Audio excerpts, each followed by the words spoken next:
Hello everyone, welcome to my channel. आज हम लोग किंगडम मोनारो के बारे में पढ़ेंगे।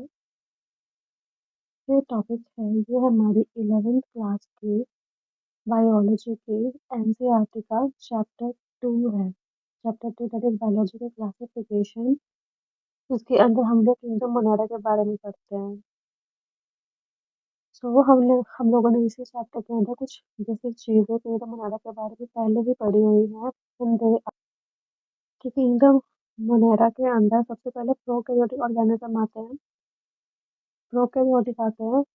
सेकंड थिंग इज प्रोकैरियोटिक है, उनका मेन फीचर ही होता है कि उनके अंदर सेल मेम्ब्रेन जो होती है वो एब्सेंट होती है। प्रोकैरियोटिक है तो सेल मेम्ब्रेन जो है वो भी एब्सेंट है। नेक्स्ट थिंग इज कि इसकी जो सेल वॉल होती है वो नॉन सेलुलोजिक होती है। सेल वॉल जो होती है नॉन सेलुलोजिक होती है, वो पॉलीसेकेराइड्स की बनी होती है। फोर्थ थिंग इज कि सेलुलर ऑर्गेनाइजेशन शो करते हैं। सेलुलर ऑर्गेनाइजेशन का मतलब कि ये सिंगल सेल ऑर्गेनिजम्स है। सिंगल सेल ऑर्गेनिजम्स है। जहाँ पे मल्टी सेलर आ जाएंगे वहाँ पे सेल्स से टिश्यूज बनना स्टार्ट हो जाएंगे। टिश्यूज, ऑर्गन, ऑर्गन सिस्टम, ये सब कुछ बनना स्टार्ट हो जाएगा। तो चार चीजें के प्रोकैरियोटिक होते हैं, सेल मेम्ब्रेन एब्सेंट होती है, इसलिए प्रोकैरियोटिक। सेल वॉल जो है वो नॉन सेलुलोजिक है। सेल ऑर्गेनाइजेशन है, सेल ऑर्गेनाइजेशन का मतलब सिंगल सेल ऑर्गेनिज्म है। ये हमारी प्रीवियस नॉलेज जो है हमने इस चैप्टर में ली हुई है। सो नाउ लेट्स स्टडी कि एनसीईआरटी के अंदर क्या दिया गया है। एनसीईआरटी के अंदर बोला है कि जो किंगडम मोनारा है उसके सबसे sole member, only two member उसके अंदर जो आते हैं वो हैं बैक्टीरिया। किंगडम मोनारा के अंदर बैक्टीरिया आते हैं, और बैक्टीरिया जो होते हैं वो मोस्ट अबंडेंट है, मोस्ट मतलब बहुत ज्यादा अमाउंट के अंदर प्रेजेंट है, और ये हमको हर जगह पे मिलते हैं। They are present everywhere. Since they are present everywhere तो एक्सट्रीम हैबिटेट्स के अंदर भी रहते हैं। एक्सट्रीम हैबिट मतलब जहाँ पे क्लाइमेटिक कंडीशन जो है, या फिर जहाँ पे रहने की कंडीशन जो है बहुत ज़्यादा एक्सट्रीम है, तो बहुत ज़्यादा गर्मी है या बहुत ज़्यादा ठंड है, या बहुत ज़्यादा सॉल्टी जगह है, या फिर बहुत ज़्यादा केमिकल्स हैं, जो बिल्कुल एक्सट्रीम क्लाइमेटिक कंडीशन आ गई, जो एक्सट्रीम हैबिटेट है वहाँ पे रहते हैं। एक्सट्रीम हैबिटेट जैसे कि हॉट स्प्रिंग्स हो गए, मतलब जो गर्म पानी के स्रोत होते हैं, हॉट स्प्रिंग्स हो गए। डेजर्ट, रेगिस्तान वगैरह, स्नो जहाँ पे बर्फ गिर रही है। डीप ओशन, ओशन का भी बिल्कुल जो डीप वाला पार्ट है वहाँ पे। ये जो था कि वो हमको कौन से हैबिटेट्स के अंदर मिल रहा है, बट इनमें से कुछ जो है वो एज अ पैरासाइट भी रहते हैं और ऑर्गेनिज्म की बॉडी के ऊपर। ये था हमारा बेसिक कि मोनारा के अंदर आते क्या है। मोनारा के अंदर आते हैं बैक्टीरिया।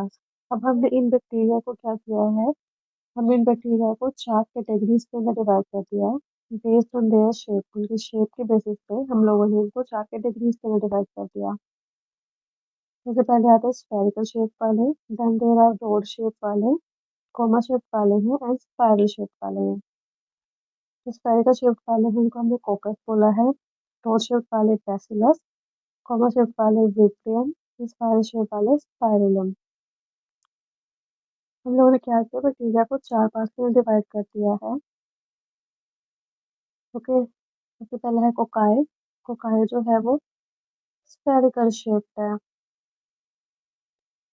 बैसिलस, बैसिलस जो है वो रोड शेप है। Third one is spirilla. Spirilla हमने बोला स्पाइरल शेप्ड है, स्पाइरल शेप्ड है। एंड विब्रियो, विब्रियो ये कोमा शेप्ड है। ये जो हमको शेप्स बनाई है ये बिल्कुल इसको बताती है, ये देखो गोल गोल है, तो ये स्पाइरल शेप्ड हो गया, दैट इज कोकाई। बैसिलस थोड़ा सा लंबा सा है, ये सिलेंड्रिकल शेप्ड है, रोड शेप्ड है, तो बैसिलस। स्पाइरल शेप्ड ऐसे ऐसे थोड़ा सा घूमा सा हुआ है, साथ में फ्लैजुला दिख रहे हैं, तो फिर ये स्पाइरल शेप्ड हो गया, स्पाइरुला। विब्रियो कोमा शेप्ड है, तो फिर ये हमारा विब्रियो आ गया।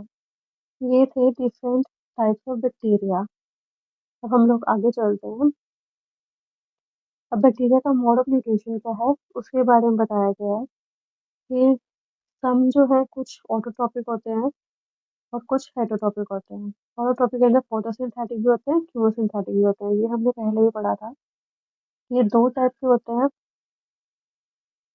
तो इसमें सबसे पहले आता है autotrophic, and second one are heterotrophs. Autotrophic जो अपना खाना खुद बनाते हैं, हेटरोट्रॉप्स जो किसी और से लेते हैं। देन ऑटोट्रोपिक भी यहाँ पे फोटोसिंथेटिक भी हो सकते हैं और कीमोसिंथेटिक भी हो सकते हैं। फोटोसिंथेटिक जो सनलाइट को यूज करके खाना बना रहे हैं, कीमोसिंथेटिक जो केमिकल्स को यूज करके खाना बना रहे हैं। तो यहाँ पे हमको मोड ऑफ न्यूट्रिशन के अंदर बहुत ज़्यादा वेरिएशन देखने को मिल रही है। प्रोटोट्रॉपिक भी है, हेटरोट्रॉपिक भी है, ऑटोट्रॉपिक में फोटो ऑटोट्रॉपिक भी है और कीमोटोट्रॉपिक भी है। फोटो ऑटोट्रॉपिक मतलब जो सनलाइट, फोटो मतलब लाइट, जो सनलाइट से बना रहे हैं। कीमो जो केमिकल से बना रहे हैं, कीमोटोट्रॉप्स। अब इसमें पहले हमने डिवीजन की थी, वो हमने डिवीजन की थी on the basis of their shape. Shape के बेसिस पे, कोई स्पाइरल शेप, कोई सर्कुलर है, कोई ऐसे टेढ़ा मेढ़ा है, स्पाइरल है, कोई कोमा शेप्ड है। तो हमने ऐसे बैक्टीरिया को डिवाइड किया। बट एक और क्लासिफिकेशन है बैक्टीरिया को डिवाइड करने के लिए, जहाँ पे आते हैं आर्के बैक्टीरिया एंड यू बैक्टीरिया। ये हमने सेल वॉल के बेसिस पर डिवाइड किया है। सबसे पहले हम लोग आर्के बैक्टीरिया के बारे में पढ़ते हैं। आर्के बैक्टीरिया, आर्के बैक्टीरिया जो है ये सबसे हार्श एनवायरनमेंट के अंदर हमको मिलेंगे, जो हमको एक्सट्रीम एनवायरनमेंट के अंदर मिलेंगे। अभी अगर एक्सट्रीम सॉल्ट कंडीशन है, जहाँ पे एक्सट्रीमली सॉल्टी एरियाज है, तो उसको हम बोलते हैं हेलोफाइल्स। एक्सट्रीम कंडीशन के अंदर सबसे पहला है halophiles. Halophiles extremely salty condition के लिए यूज किया जाता है। Next is hot springs. Hot springs के लिए जो वर्ड है वो है एसिडोफाइल्स। हम ऑर्गेनिजम्स को बोल रहे हैं, हेलोफाइल्स, एसिडोफाइल्स, ये सब लोग ऑर्गेनिज्म है। हेलोफाइल वो ऑर्गेनिज्म जो एक्सट्रीम सॉल्टी कंडीशन के अंदर रह रहे हैं। एंड थर्मो एसिडोफाइल्स वो जो हॉट स्प्रिंग्स में रह रहे हैं। अब हमने उनको थर्मो एसिडोफाइल्स क्यों बोला है? क्योंकि जो हॉट स्प्रिंग्स होते हैं वहाँ पे टेम्परेचर भी ज़्यादा होता है और वो एसिडिक भी होते हैं। थर्मो हमको वर्ड, थर्मो वर्ड ही टेम्परेचर से रिलेट करता है। टेम्परेचर ज़्यादा होता है इसलिए थर्मो यूज़ किया गया है। बिकॉज वो एसिडिक है तो इसलिए एसिडिक यूज़ किया गया है। तो जो organism in high temperature and high acidic condition के अंदर रह रहे हैं, उनको हमने बोला है thermo acidophiles. Okay, third one जो है वो है मिथेनोजेंस। अभी मिथेनोजेंस का क्या होता है? मिथेनोजेंस उन ऑर्गेनिजम्स को बोलते हैं जो मीथेन रिलीज करते हैं, जो मीथेन गैस रिलीज करते हैं। मीथेन को हम लोग बायोगैस भी बोलते हैं। और मिथेनोजेंस जो है वो मार्शी एरियाज के अंदर मिलते हैं। मार्शी एरिया मतलब वो एरिया जहाँ पे हम लोगों को, जहाँ पे दलदली इलाके को मार्शी एरिया बोलते हैं। वहाँ वहाँ पे मीथेन गैस ऐसे कंडीशन बन जाती है कि मीथेन गैस रिलीज होगी। तो वो ऑर्गेनिज्म जो मीथेन गैस को रिलीज करते हैं उनको हमने बोला मिथेनोजेंस। एक्सट्रीम सॉल्ट कंडीशन वाले हेलोफाइल्स, एक्सट्रीम हॉट स्प्रिंग्स वाले जहाँ पे extreme temperature and extreme acidic environment है, उनको हमने बोला थर्मो एसिडोफाइल्स। अभी जो ये आर्के बैक्टीरिया है ये डिफर करता है यू बैक्टीरिया से या फिर और बैक्टीरिया से, बिकॉज इनके पास एक डिफरेंट सेल वॉल होती है। एक डिफरेंट सेल वॉल होती है और यही जो सेल वॉल है इसी का स्ट्रक्चर उनको ऐसे एक्सट्रीम एनवायरनमेंट में रहने में मदद करता है। अभी क्या है कि जो सेल वॉल है उसने क्या कर रखा है, प्रोटेक्टिव लेयर बना दिया उनके अराउंड। सेल वॉल है बिकॉज अलग से टाइप की है, उसने प्रोटेक्टिव लेयर बना दी है। और बिकॉज उस सेल वॉल की वजह से ये जो ऑर्गेनिज्म है ये उन एनवायरनमेंट, एक्सट्रीम एनवायरनमेंट कंडीशन के अंदर रह पा रहे हैं। अदर थिंग इज, ये जो मिथेनोजेंस होते हैं ये हमारे जो रूमिनेंट ऑर्गेनिजम्स होते हैं, रूमिनेंट एनिमल्स होते हैं, उनके अंदर में मिलते हैं। रूमिनेंट एनिमल के नाम है काउज एंड बफेलोस। अब रूमिनेंट एनिमल का मतलब क्या होता है?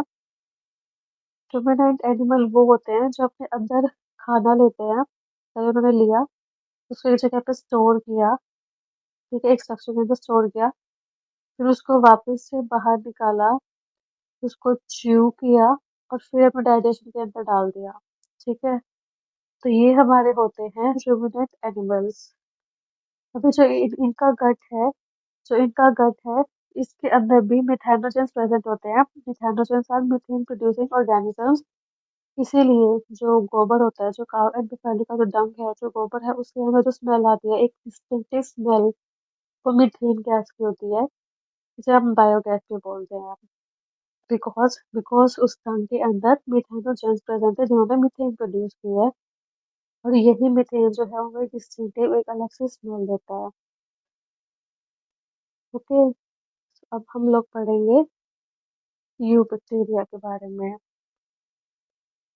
You bacteria. ओके, अब यू बैक्टीरिया जो है, इनको हम लोग ट्रू बैक्टीरिया भी बोलते हैं, क्योंकि नॉर्मल बैक्टीरिया है। ऊपर वाले जो थे उन वो तो एक्सट्रीम कंडीशन के अंदर रह रहे थे, बट ये हमारे बेसिक जो बैक्टीरिया, जिसको हम लोग कॉमनली बैक्टीरिया बोलते हैं, ये हम लोग उसकी बात करें, इसलिए हम लोगों ने इसको ट्रू बैक्टीरिया के नाम से बोल दिया है। सेल वॉल इनके अंदर भी होती है, और नॉर्मली जो बैक्टीरिया की सेल वॉल होती है वो बहुत ज्यादा रिजिड होती है, तो इनके अंदर भी एक एक रिजिड सेल वॉल मिलेगी हमको। और अगर वो मोटाइल है, मोटाइल मतलब कि अगर वो मूव कर सकता है तो हमको फ्लैजुलम भी मिल जाएगा। ठीक है, मूव कर सकता है तो हमको फ्लैजुलम भी मिल जाएगा। अभी इसके अंदर जो होते हैं साइनोबैक्टीरिया भी आते हैं। तो इस साइनोबैक्टीरिया क्या होता है? साइनोबैक्टीरिया का जो कॉमन नेम है that is blue green algae. Cyanobacteria को हम लोग ब्लू ग्रीन एल्गी भी बोलते हैं। इनके अंदर जो ये साइनोबैक्टीरिया होते हैं, इनके अंदर क्लोरोफिल ए जो है वो प्रेजेंट होता है, और जो क्लोरोफिल ए है ये प्लांट्स के अंदर भी प्रेजेंट होता है। तो इनके अंदर क्लोरोफिल ए है जो प्लांट्स के अंदर प्रेजेंट होता है, and because of the presence of chlorophyll A ये फोटोसिंथेसिस भी कर सकते हैं। ये फोटोसिंथेसिस भी कर सकते हैं, तो अपना खाना खुद बना रहे हैं तो ऑटोट्रॉफ्स हुए। फोटोसिंथेसिस सनलाइट से बना रहे हैं तो फोटोसिंथेटिक ऑटोट्रॉफ्स। तो ये फोटोसिंथेटिक ऑटोट्रॉफ्स होते हैं। जो साइनोबैक्टीरिया हैं दे आर फोटोसिंथेटिक ऑटोट्रॉफ्स। तो इस साइनोबैक्टीरिया के कुछ और फीचर्स भी होते हैं, वो है कि ये लोग यूनिसेलुलर होते हैं। साइनोबैक्टीरिया यूनिसेलुलर होते हैं, मतलब सिंगल सेल ऑर्गेनिज्म है। कभी कभी कॉलोनीज में भी रहते हैं, चाहे वो यूनिसेलुलर है, बट अगर वो साथ के साथ रह रहे हैं तो उनकी कॉलोनी बन गई है। फिलामेंटस कभी कभी ऐसे लंबे लंबे स्ट्रक्चर जैसे कि ये बना हुआ है, ऐसे फिलामेंटस भी होते हैं। और ये लोग फ्रेश वाटर में भी, देखो ये लोग टेरेस्ट्रियल मतलब जमीन पे भी रह सकते हैं, एंड वाटर में भी रह सकते हैं। वाटर में भी, फ्रेश में भी रह सकते हैं, एंड मरीन वाटर के अंदर भी रह सकते हैं।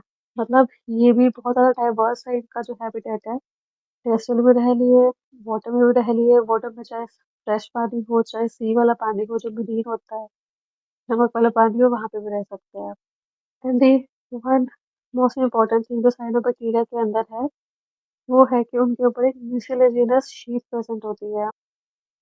शीट क्या होता है? कवरिंग। हम कवरिंग को शीट बोलते हैं। तो जो जेलेटिन की शीट प्रेजेंट होती है, कवरिंग प्रेजेंट होती है, ये एक इम्पोर्टेंट फीचर है उनकी कॉलोनीज का। अभी क्या होता है, इनमें से जो कुछ है वो नाइट्रोजन में फिक्स कर सकते हैं, कुछ जो है वो नाइट्रोजन फिक्स कर सकते हैं। वो नाइट्रोजन फिक्स करते हैं with the help of certain types of cell, certain type of important dark colour cells, जिनको हम लोग हेटेरोसिस्ट बोलते हैं।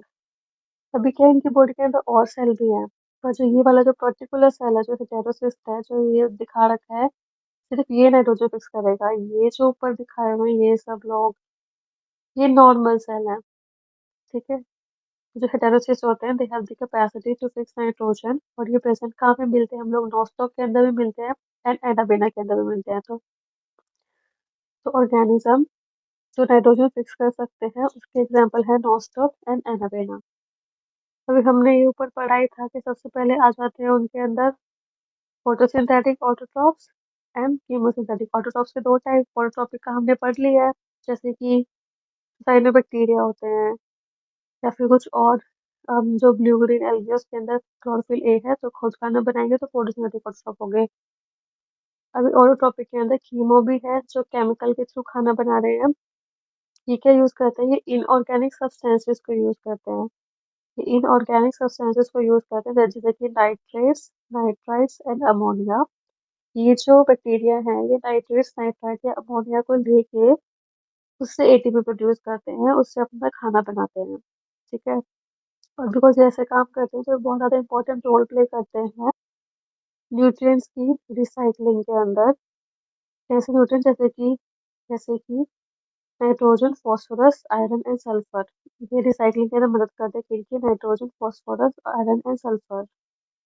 Next is heterotrophic bacteria. Heterotrophic bacteria जो है वो अपना खाना बाहर से लेंगे, ऑटोट्रॉपिक खुद बनाते हैं, हेटरोट्रॉपिक बाहर से लेते हैं। तो ये सबसे ज़्यादा एबंडेंट है। सबसे ज़्यादा जो बैक्टीरिया होते हैं वो हेटरोट्रॉपिक होते हैं। और इसके अंदर भी सबसे जो मेन है वो है डिकम्पोजर, जो खाने को तोड़ते हैं, खाने को डिकम्पोज करते हैं। अभी हेटरोट्रॉपिक के अंदर एग्जाम्पल जो है वो है, क्योंकि हमारे ह्यूमंस की लाइफ में कई सारे हैं, हम हमारी लाइफ को इम्पैक्ट करते हैं। तो यूजफुल बैक्टीरिया जो हेटरोट्रॉपिक हैं दे आर, सबसे पहला वो बैक्टीरिया जैसे कि जो लैक्टोबैसिलस होता है, वो कर्ड बनाने में मदद करता है। तो ये बैक्टीरिया जो होते हैं कर्ड की फॉर्मेशन में मदद करते हैं मिल्क से। कुछ जो है वो एंटीबायोटिक्स की प्रोडक्शन में मदद करते हैं। कुछ नाइट्रोजन फिक्सेशन में मदद करते हैं। अब नाइट्रोजन फिक्सेशन लेग्यूमिनस प्लांट्स के अंदर होती है, जो लेग्यूमिनस जिनके अंदर लेग्यूम्स होते हैं, लेग्यूम्स मतलब पल्सेस एंड ऑल। तो इस कुछ यूजेस हो गए बैक्टीरिया के। अभी कुछ जो है वो पैथोजेंस हैं। पैथोजेंस मतलब जो डिजीज कॉज करते हैं। अब ये डिजीज जो है ये ह्यूमन बींग्स के अंदर भी कॉज कर रहे हैं, क्रॉप्स के, हमारी फसलों के अंदर, फार्म के अंदर जो एनिमल्स होते हैं, पेट्स होते हैं, उनके अंदर भी डिजीज कॉज करते हैं। Pathogens pathogens are disease causing organism. अभी कुछ डिजीजेस जो ये कॉज करते हैं bacteria, certain diseases that are caused by bacteria are cholera cholera typhoid, tetanus, citrus canker. ठीक है, ये कुछ डिजीजेस के नाम है जो बैक्टीरिया कॉज करता है। नेक्स्ट थिंग इज रिप्रोडक्शन, कि वो रिप्रोड्यूस कैसे करते हैं। Mainly they reproduce by fission. Fission क्या होता है? जब एक सेल जो है वो टूट के दो में डिवाइड हो जाता है तो उसको हम लोग बोलते हैं फिशन। मोस्टली ये दो के अंदर डिवाइड होते हैं। पहले क्या होता है, पहले इनका डीएनए सेपरेट होता है, ठीक है, और फिर ये तो अलग अलग सेल में डिवाइड हो जाते हैं। तो this process is known as fission. तो मोस्टली बैक्टीरिया फ्यूजन करते हैं, जैसे कि यीस्ट के अंदर बाइनरी फ्यूजन होती है, ऐसे ही। तो there are some certain unfavourable condition अगर हम मिल रही है उनको, जहाँ पे वो सर्वाइव नहीं कर पा रहे हैं, तो वो स्पोर्स बना देंगे, और वो स्पोर्स जो है वो रीजनरेट करना चाहते हैं इनटू एन ऑर्गेनिज्म इटसेल्फ। और जो ये बैक्टीरिया होते हैं इनके अंदर हमको सेक्सुअल रिप्रोडक्शन भी देखने को मिलती है, जहाँ पे ये डीएनए का ट्रांसफर करते हैं एक बैक्टीरियम से दूसरे में। अभी यहाँ पे हमको डीएनए क्या है, but there are certain processes जहाँ से बैक्टीरिया जो है डीएनए ट्रांसफर कर सकते हैं अपना एक दूसरे में, जैसे कि ट्रांसफ्यूजन होता है। ऐसे ऐसे कुछ प्रोसेसेस होते हैं। तो वो बैक्टीरिया जो होते हैं सेक्सुअल रिप्रोडक्शन में शो करते हैं। नेक्स्ट इज ऑर्गेनिज्म जो हम पढ़ने वाले हैं वो है माइकोप्लाज्मा। माइकोप्लाज्मा जो होते हैं they completely lack cell wall, इनके पास सेल वॉल होती ही नहीं है। अभी तक हमने बैक्टीरिया के बारे में पढ़ा, जो हम मोनेडा के अंदर पढ़ रहे थे। आर के बैक्टीरिया हो, यू बैक्टीरिया हो, दोनों के अंदर सेल वॉल थी। पर जो माइकोप्लाज्मा है they completely lack cell wall, और ये स्मॉलेस्ट लिविंग सेल्स है जो हमको अभी तक पता है। सबसे छोटे जो स्मॉलेस्ट लिविंग सेल है वो है माइकोप्लाज्मा के। And they can survive without oxygen, इनको ऑक्सीजन की जरूरत नहीं है जीने के लिए। दे कैन सर्वाइव विदाउट ऑक्सीजन। और ये मोस्टली पैथोजेनिक होते हैं, मतलब मोस्टली डिजीजेस कॉज करते हैं in animals as well as plants. ठीक है, माइकोप्लाज्मा में third important type of organisms आ गए हैं। ठीक है, होते हैं ऊपर दो के अंदर हम लोगों ने बोला आपके बैक्टीरिया बहुत डिफरेंट सेल वॉल होती है। आर्की बैक्टीरिया के अंदर डिफरेंट सेल वॉल होती है जो उनको हार्श कंडीशन में सर्वाइव करने में मदद करती है। यू बैक्टीरिया के अंदर सेल वॉल होती है, एक थिक सेल वॉल होती है। बट यहाँ पे they completely lack cell wall, smallest cell है जो आपको पता है, and they can survive without oxygen and mostly pathogenic होते हैं। ठीक है, और इसके साथ जो किंगडम मोनेरा था वो हमारा फिनिश होता है, और हम लोग नेक्स्ट क्लास के अंदर प्रोटेस्टा के बारे में पढ़ेंगे। Okay, so if you like this lecture, please like, comment, share and subscribe.